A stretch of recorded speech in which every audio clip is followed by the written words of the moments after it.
Welcome to the Slop Temple. We pray this video helps. In this video, I will explain how to make soup stock. First, select high-quality ingredients.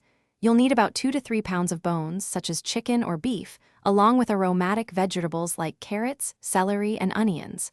A few sprigs of fresh herbs like parsley and thyme will add depth. Make sure your pot is large enough, ideally an 8-quart capacity, to accommodate everything comfortably. This foundational step ensures a rich, flavorful base for all your culinary creations. Once your ingredients are ready, consider roasting your bones first.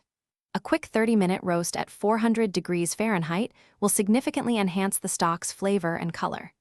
Next, roughly chop your vegetables into 1-inch pieces.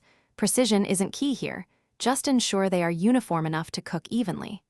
Place everything into your large pot, then add cold water, ensuring it covers all ingredients by at least 2 inches. This helps extract maximum flavor. Now, bring your pot to a gentle simmer over medium heat. As soon as it starts to bubble, reduce the heat to low, maintaining a very gentle simmer. For the first hour, regularly skim off any foam or impurities that rise to the surface. This keeps your stock clear.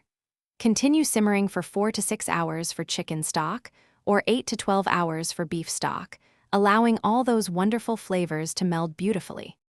After simmering, carefully strain your stock through a fine mesh sieve or cheesecloth to remove all solids, leaving you with a clear, golden liquid.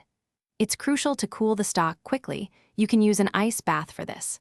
Once cooled, transfer it to airtight containers. It will last for 3 to 4 days in the refrigerator or up to 6 months in the freezer. This homemade stock elevates any dish.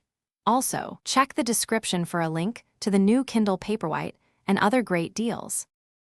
Thanks for watching. Consider subscribing if we helped you.